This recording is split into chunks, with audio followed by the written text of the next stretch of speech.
और इसमें इन्होंने एक्स और वाई कंपोनेंट्स लिखे हुए हैं जो कि जो है आपके पास कॉस थीटा बनेंगी, क्योंकि जेड कंपोनेंट अगर साइन थीटा है तो एक्स या वाई कंपोनेंट जो भी उसका बनेगा, क्योंकि इस केस में एक्स कंपोनेंट बनेगा वो जो है आपके पास इसके बराबर है। सेकंड इक्वेशन जो है ना वो इन्होंने कहा है कि add nothing,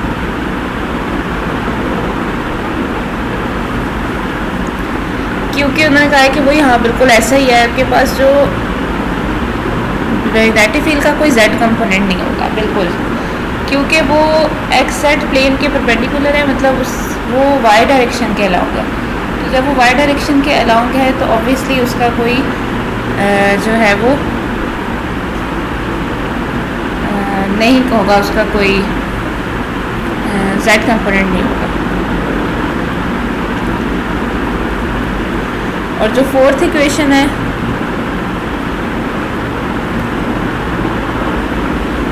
x and Y components तो बी के होगी, वाई होगा, एक्स भी नहीं होगा,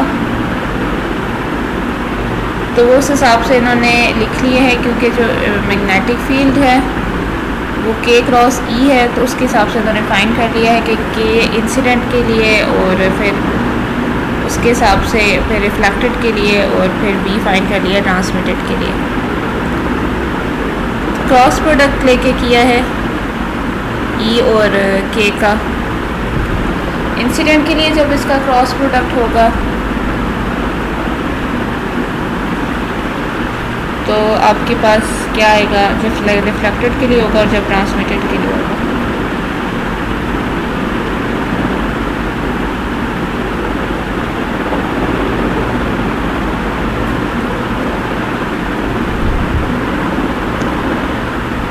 अच्छा, मैं बीच में पॉज इसलिए कर जाती हूँ क्योंकि मुझे बहुत ज़्यादा नींद आ रही है और मुझे ऐसा लगता है जैसे मैं सोने लगी हूँ।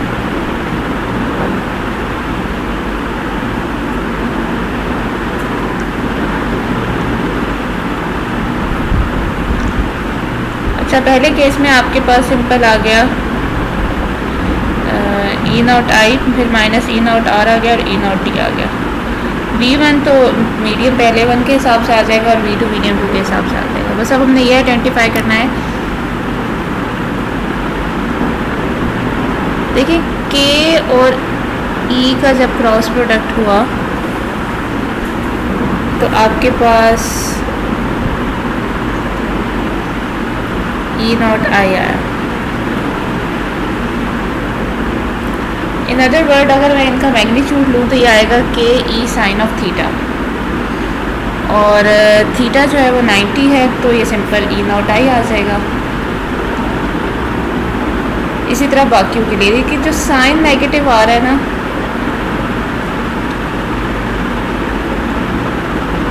वो इसलिए आ रहा है क्योंकि जो आपके पास रिफ्लेक्टेड वाले के साथ जो साइन नेगेटिव आ रहा है बी का,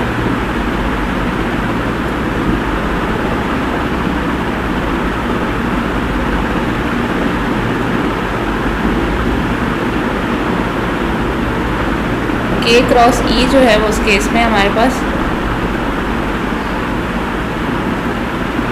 और साथ एक नेगेटिव साइन भी आ रहा है।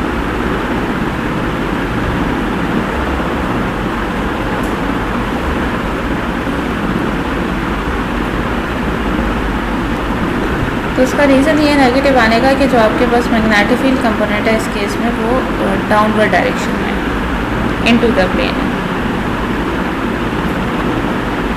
बस आपके पास ये दो मेन इक्वेशंस बन गई, एक तो ये वाली इक्वेशन बन गई और एक आपके पास 9.102 ये वाली इक्वेशन बन गई। अब इसमें आपने वो लॉजिक अप्लाई कर देनी है कि थीटा आई थीटा आर के बराबर होता है, तो थीटा आर की जगह आप थीटा आई पुट कर दें, साइन थीटा आई कॉमन लेके यहाँ डिवाइड कर दें, तो वो आपके पास किसके बराबर आएगा, n1/n2 के। तो आपके पास एक ये इक्वेशन थी और एक मैंने आपको ये बता दिया कि इस इक्वेशन को भी आप रिड्यूस करेंगे, तो दोनों को अगर आप देखें तो वो आपके पास इस तरह की फॉर्म, या इसको भी देखें तो भी यही बनता है उसको भी सॉल्व करें तब ये वाली इक्वेशन बनती है। इसमें इन्होंने ये जो चीज़ें उठा के इधर लेके गए हैं इसको बीटा के बराबर कह दिया। और जो ये वाली इक्वेशन है इसमें भी आपने वही लॉजिक अप्लाई करनी है, थीटा ए थीटा आर को बराबर ले लेना है और फिर कॉस थीटा आई को आप कॉमन लेके इधर जाके डिवाइड कर दें और इसको आपके पास रह जाएगा कॉस थीटा टी और कॉस थीटा आई जो है इसको आप अल्फ़ा के बराबर ले लें। तो ये दो इक्वेशंस मेन बन गई हैं।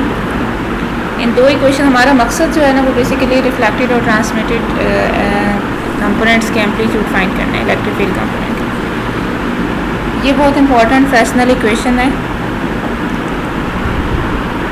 और इस केस में ये वो केस है जिसमें आपके पास पोलराइजेशन जो है जो इलेक्ट्रिक फील्ड है वो द प्लेन ऑफ इंसिडेंट में ही है।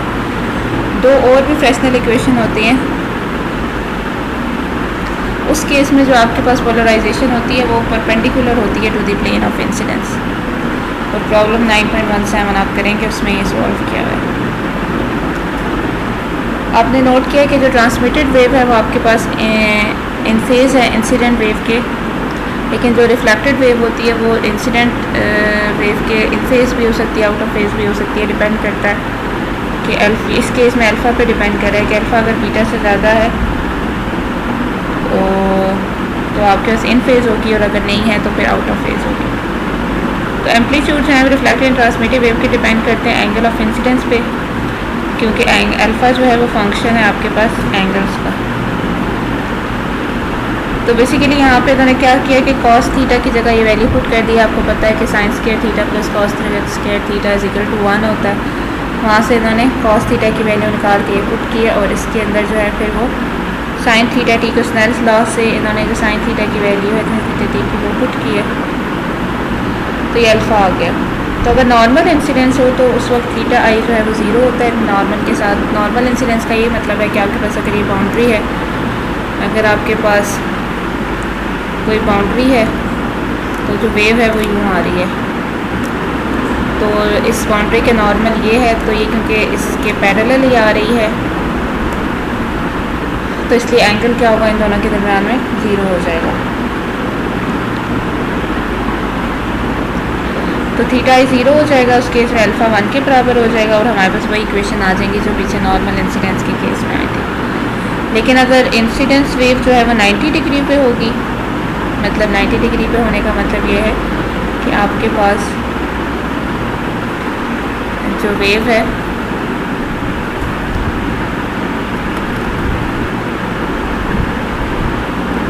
ये आपके पास अगर बाउंड्री है तो वेव जो है वो उसका जो के वेक्टर है वो ऐसे है,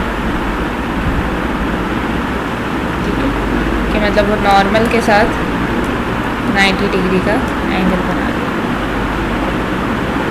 तो इस केस में फिर क्या होगा, ज़ाहिर सी बात है आप क्या एक्सपेक्ट करेंगे कि वेव जो है वो डाइवर्ज करेगी, वो टोटली रिफ्लेक्ट हो जाएगी। तो ये जो फैक्ट है, फिर इसी तरह आपके पास अगर तो कोई इंटरमीडिएट मतलब 0 90 के दरमियान में कोई एंगल होगा तो उसे हम ब्रेस्टर्स एंगल कहते हैं। और अगर उस एंगल पे वो ब्रेस्टर एंगल वो स्पेशल एंगल होता है जिसके में रिफ्लेक्टेड वेव बिल्कुल ख़त्म हो जाए, मतलब तो सारी की सारी वेव जो है वो ट्रांसमिट हो जाती है, कोई भी वेव जो है वो रिफ्लेक्ट नहीं करती। तो एक स्पेशल एंगल होता है जिसे ब्रेस्टर एंगल कहते हैं। उस केस में आपके पास एक्चुअली अल्फ़ा जो है वो बीटा के बराबर हो जाता है। तो इसका मतलब ये वाली टर्म 0 हो जाती है और सारी की सारी रिफ्लेक्टेड वेव जो है वो 0 हो जाएगी, सारी की वेव जो है वो ट्रांसमिट हो जाएगी। तो इक्वेशन ये जो आपके पास इक्वेशन है इस केस के मुताबिक ये चीज़ तो 0 हो जाएगी और अल्फ़ा बीटा के बराबर हो जाएगा, तो 2 अल्फ़ा आ जाएगा, 2 से कैंसिल हो जाएगा और आपके पास ई नॉट टी जो है वो ई नॉट आई ओवर अल्फ़ा के बराबर हो जाएगा। ब्रेस्टर एंगल निकालने का तरीका ये है कि आपने कैसे निकालना है,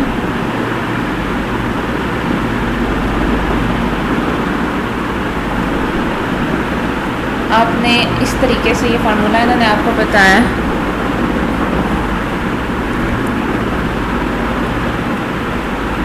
और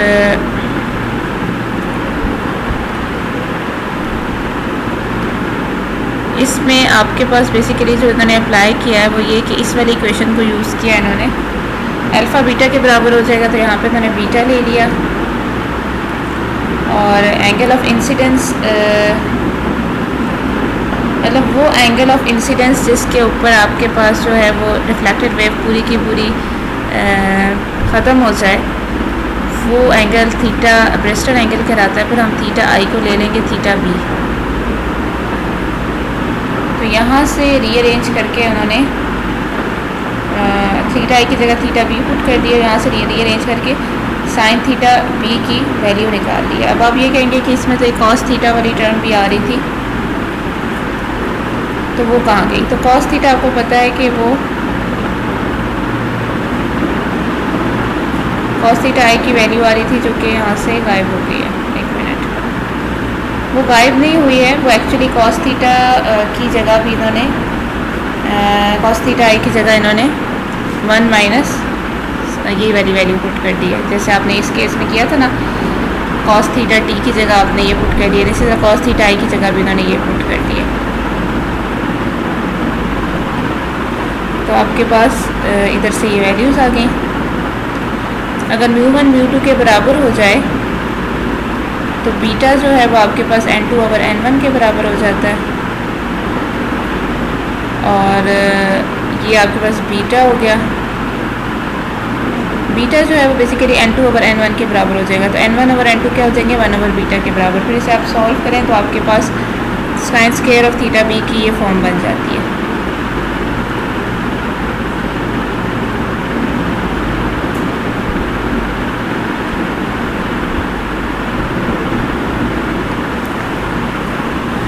आपके पास जो है वो साइन स्क्वायर ऑफ बीटा की ये वैल्यू बन गई आपके पास।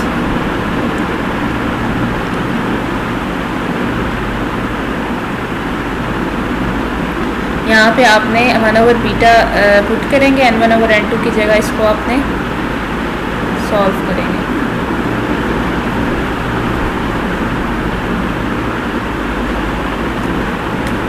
फिर उसके बाद इन्होंने आपको लिखा है कि आपके पास यहाँ से आपने tan थीटा की वैल्यू फाइंड कर ली। और फिर आपने क्या करना है, जो बीटा की वैल्यू है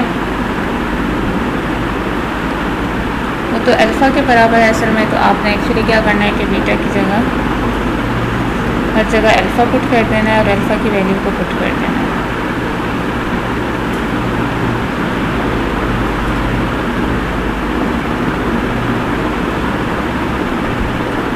जो कि cos theta T over sine theta I है।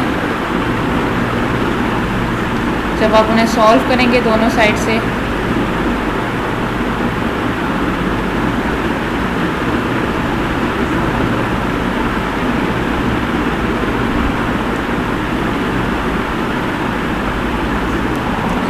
ओके मैंने ये मैथ जो है सिंपल सा ये मैंने आपके लिए सॉल्व करा है, तो आप इसको देख लें। ये इक्वेशन है अल्फ़ा जो स्टार्ट में मैंने आपको दिखाया था, मैंने उसके आगे से ये सॉल्व किया है। ये वाला जो आपके पास अल्फ़ा है, इससे आगे मैंने यहाँ तक सॉल्व किया। इसमें मैंने उसी तरह जैसे मैंने आपको बताया कि मैं कॉस थीटा आई की जगह अंडर रूट में मैंने साइन थीटा आई स्क्वायर पुट किया, और फिर मैं इसको इधर अल्फ़ा की जगह मैंने बीटा ले लिया, क्योंकि अब मैं ब्रेस्टल एंगल फाइंड करना चाह रही हूँ। तो उसके लिए अल्फ़ा जो है बीटा के बराबर होता है एट ब्रेस्टल एंगल। डिनोमिनेटर को दूसरी साइड पे ले गई और थीटा आई की जगह थीटा बी पुट कर दिया। यहाँ पे दोनों जगह स्क्वायर ले लिया और इनको मल्टीप्लाई कर दिया, आपस में खोल दिया, और फिर अभी मैथ मेरा नोट डाउन कर लें। यहाँ से फिर मैंने सिंपल मैथ सॉल्व करके साइन थीटा बी की वैल्यू को निकाल लिया, और फिर मैंने बीटा की वैल्यू इसके बराबर है, तो μ1 ओवर μ2 अगर आपस में बराबर है अप्रॉक्सीमेटली, तो बीटा इंटू ओवर n1 के बराबर हो जाएगा। तो यहाँ पे मैंने n1 ओवर n2 की जगह 1 आवर बीटा पुट कर दिया। फिर इसे सॉल्व किया तो ये मेरे पास ये वाला रिलेशन आ गया। फिर आपके पास साइन tan थीटा बी किसके बराबर होगा, साइन थीटा बी स्केयर किसके बराबर होगा, साइन स्केयर थीटा बी और कॉस स्केयर थीटा बी। और अगर आप स्केयर रूट ले लेंगे तो tan theta b sine theta b और कॉस थीटा बी के बराबर होगा। अब साइन थीटा बी की वैल्यू हमने पीछे बुक सॉल्व की थी। ये साइन थीटा बी स्केयर था, इसका स्केयर रूट लेके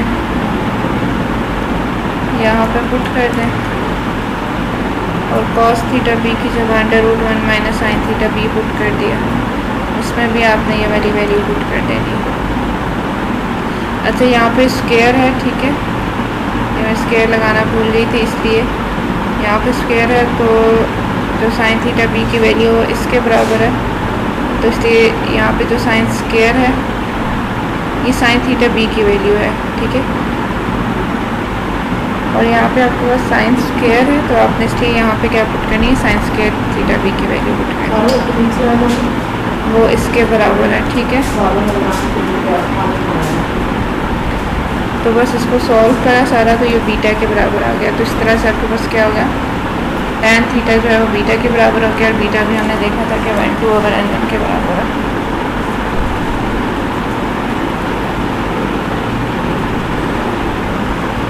तो ये आपके पास आ गया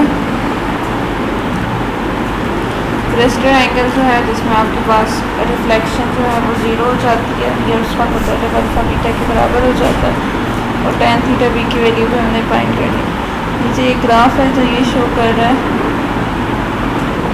कि डिफरेंट एंगल्स के ऊपर जो रेशो है आपके पास ट्रांसमिशन की और रिफ्लेक्शन की, वो इन्होंने जो है वो प्लॉट की हुई है। थीटा को इंक्रीज़ करते जा रहे हैं तो रिफ्लेक्शन जो है वो आहिस्ता आहिस्ता नेगेटिव वैल्यू से 0 की तरफ आ रही है और ट्रांसमिशन जो है वो आहिस्ता आहिस्ता वो भी रिड्यूस होती जा रही है। एक पॉइंट आया जिसमें आपके पास अगर आप यहाँ पे देखें तो ये वैल्यू आपके पास क्या होगी, 0 होगी, ठीक है। तो ये फिगर ये आपको शो कर रहा है, ये आपके पास रिफ्लेक्टेड और transmission coefficient as a function of incident angle आपने शो किया। अगर आपके पास लाइट इंसिडेंट करें आप ब्लास्ट, जिसका रिफ्लेक्टिव इंडेक्स 1.5 है और एयर से होती हुई आए जिसका रिफ्लेक्टिव इंडेक्स 1 है, तो जो नेगेटिव वैल्यूज़ हैं वो आपके पास शो कर रही हैं कि वेव जो है वो 180 डिग्री आउट ऑफ फेज है अभी द इंसिडेंट। और आपके पास एम्पलीट्यूड इटसेल्फ तो ऑब्वियसली आपके पास एक एब्सोल्यूट वैल्यू होती है, लेकिन नेगेटिव अगर एब्सोल्यूट वैल्यू ना लें आप तो नेगेटिव चीज़ें आपको ये शो कर रही होंगी कि आपके पास ये आउट ऑफ फेज है। तो एनर्जी पर यूनिट एरिया जो इंटेंसिटी के बराबर होती है स्ट्राइकिंग द सरफेस, एस जो है एनर्जी पर यूनिट एरिया होता है, इंटेंसिटी और स्ट्राइकिंग द सरफेस का नॉर्मल जो है वो जेड हेड में, तो एस का आपने डॉट ले लिया जेड हेड के साथ। तो ये आपके पास आई की वैल्यू आ गई।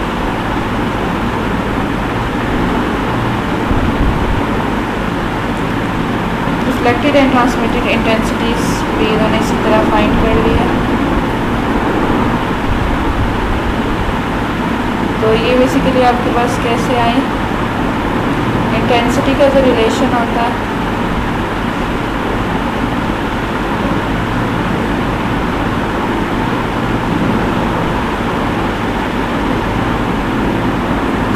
वो इसके बराबर है। ये तो खैर मैंने आपको एग्जाम्पल वैसे बताया जिसमें आपके पास नॉर्मल वेव थी, लेकिन ई का फैक्टर आता है, मैं ये बताना चाह रही थी आपको। तो इस केस में आपके पास जो है वो ई कॉस थीटा आई आ रहा है। मतलब ये कि आप जो है ई का कॉस थीटा वाला कंपोनेंट ले रही है, मतलब वो कंपोनेंट ले रही है जो कि प्लेन के परपेंडिकुलर है, और जो प्लेन के परपेंडिकुलर वाला कंपोनेंट है ये प्लेन है एक्स वाई, तो उसका परपेंडिकुलर जेड डायरेक्शन है और वो ये बन रही है, और ये आप देखें तो ये कॉज वाले कंपोनेंट्स बन रहे हैं, तो इसलिए यहाँ पे कॉज आ रहा है।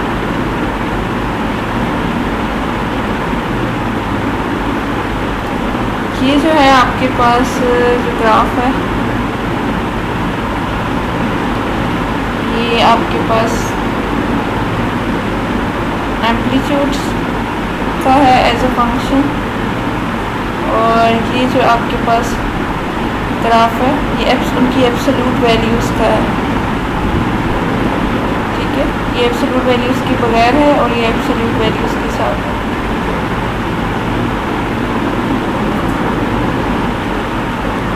इन्होंने आपको कोसाइंस का रीज़न भी बताया एक और,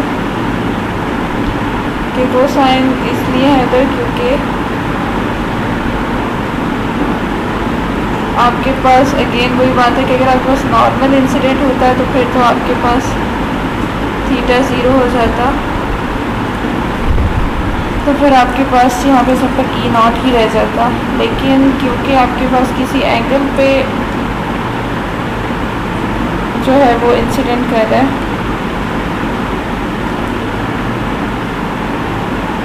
और average power per unit area जो है वो ऑफ इंटरफेस, और इंटरफेस जो है वो एक एंगल पे है वेव फ्रंट के साथ, इसलिए तो जो रिफ्लेक्शन एंड ट्रांसमिशन कोफिशिएंट होते हैं for waves polarise parallel to the plane of incidence.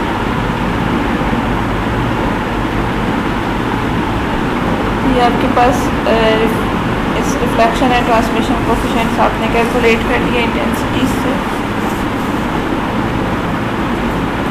जिसमें आपके पास वेव की जो पोलराइजेशन है वो प्लेन ऑफ इंसिडेंस में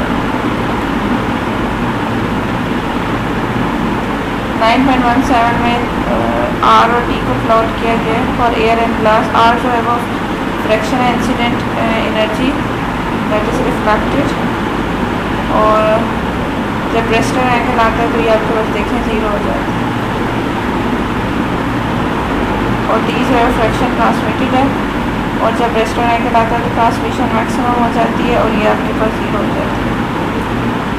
इनका संबंध मतलब ये एनर्जी कंजर्वेशन के लिए रिक्वायर्ड है। इसका मतलब ये है कि जो एनर्जी पर यूनिट टाइम आपके पास पर्टिकुलर एरिया तक जा रही है उतनी ही उससे लीव की जा रही है। ओके, अब नेक्स्ट टॉपिक हम ये स्टार्ट करेंगे नेक्स्ट वीडियो में।